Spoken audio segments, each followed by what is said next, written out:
The desert wind swept across the lonely plains in wild, spiraling gusts, carrying dust, cold rain, and the sharp scent of approaching lightning.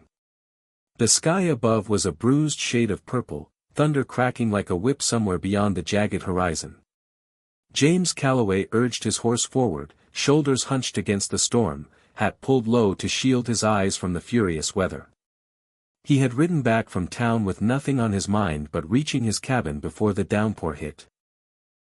Until he saw her. A broken wagon sat half-tilted beside the trail, one wheel splintered and useless. Lightning illuminated the scene in a flash of white, and that was when James saw the woman standing beside it, clutching her shawl against the screaming wind.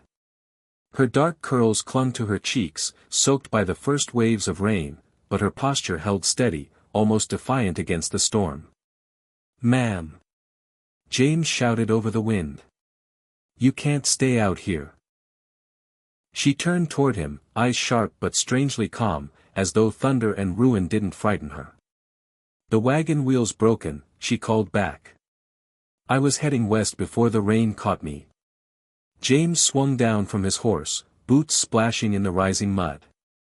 He helped her drag a tarp over her few belongings, though the wind nearly ripped it from their hands.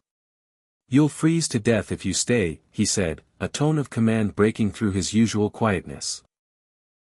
For a heartbeat she studied him, this rugged stranger with rain streaming down his beard, voice steady despite the storm.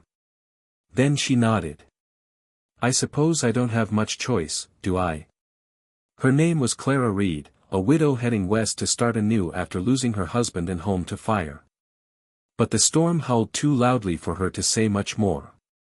They rode through sheets of rain, James guiding the horse with steady hands while Clara clung lightly to him for balance. Each time lightning lit the sky, he caught a fleeting glimpse of her, soaked shawl, determined jaw, eyes that didn't flinch at the thunder. When they finally reached his cabin, both were shaking from cold. James pushed open the door to reveal a simple but warm room lit with the soft glow of firelight. The scent of cedar smoke wrapped around them like a blanket. He slipped off his coat and stoked the flames higher, letting warmth spill through the space. "There's only one bed," he said, feeling oddly self-conscious. "I can take the floor." Clara met his eyes with a small, fearless smile that startled him more than the lightning had. "That's perfect," she said softly. "I'm not afraid." The words lingered in the quiet cabin, heavy with something unspoken. Outside the wind roared on, but inside, the room felt alive, two souls, weather-worn and tired, sharing warmth not just from the fire, but from the unexpected company. The storm raged deep into the night, rain hammering the roof like a drumbeat. Clara sat by the fire, drying her hair with a towel James had handed her. He poured 2 mugs of coffee, the steam rising between them. "Thank you," she murmured. "For stopping." Most men would have ridden right past a stranger in a storm. James shrugged lightly. "Storms don't care about strangers. Everyone needs a roof sometimes." She studied him through the firelight, her eyes softening. "You live out here alone?" 3 years now," he answered quietly. "Lost my brother to fever. My parents before that. The ranch keeps me busy." She nodded slowly, swallowing. "I lost my husband to fire. He was a good man. Strong. After that, I didn't think I'd ever feel safe again." The cabin creaked under the force of the wind, but silence settled gently between them, an understanding that didn't need words. 2 broken hearts learning, maybe, to breathe again. James noticed the glimmer in her eyes and spoke softly, almost a whisper. "You don't have to forget him to find peace." Her lips curved faintly as she stared into the fire. "You sound like a man who learned that the hard way." He didn't answer, but when he passed her another blanket, his hand brushed hers. Neither pulled away. For the first time in years, warmth didn't just come from flames. It came from being seen, truly seen, by someone who understood the heaviness of loss. That night, Clara lay on one side of the bed and James on the other.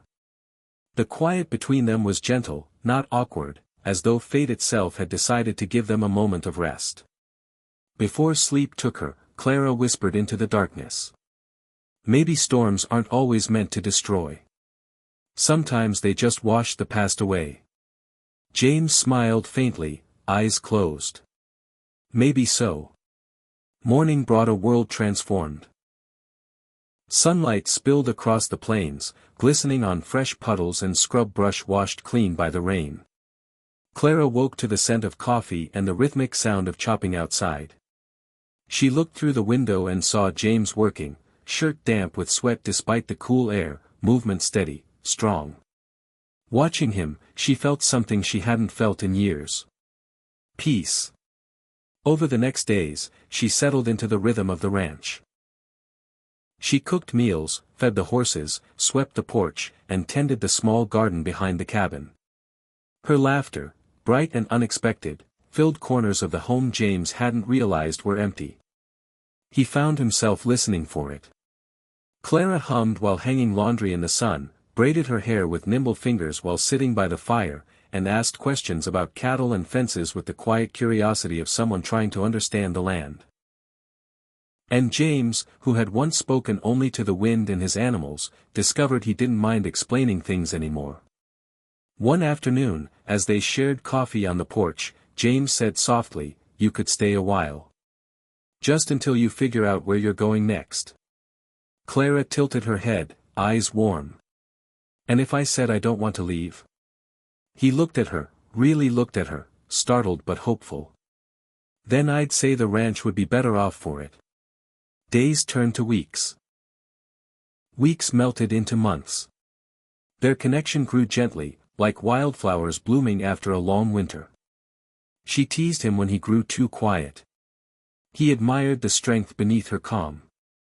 They worked side by side, shared meals, and rested near the fire each night in companionable silence. Clara brought color and life back into the ranch. And James brought steady peace into hers. Spring arrived, brushing the plains with new green and the scent of wet earth. One bright morning, Clara stood beside the corral, watching the horses gallop freely across the pasture. Sunlight glinted off her curls, lifting them in the breeze. James approached her slowly, hands tucked into his pockets. He watched her for a long moment before speaking. "I've been thinking," he said quietly. "About that night you said you weren't afraid." Clara turned toward him, a soft smile pulling at her lips. "And have you been afraid since?" He shook his head. "Not of storms. Not of memories. I was only afraid of being alone again." She stepped closer, her eyes shining. "You aren't alone anymore, James." He reached for her hand, voice low and sincere. "Then stay. Not as someone I rescued. Not as a guest. Stay as my partner, my heart." Tears welled in her eyes, but her smile didn't waver. "You sure your room still only has one bed?" she teased, echoing that night months ago. James chuckled, brushing a thumb across her cheek. "Well, I think it's time to make room for two." They leaned into each other, foreheads touching, breath mingling in the morning air. It wasn't dramatic. It didn't need to be. It was honest, quiet, full of the love they had both spent years waiting to find. From that day forward, the cabin that once stood alone against storms became something else entirely, a home. A place of laughter, warm light, shared burdens, and shared dreams. When night fell, the windows glowed softly, and the vast western sky stretched above them like a promise. The widow and the lonely rancher had both lost everything once. But together, they found something greater than survival. They found love, steady, enduring, and open as the endless plains.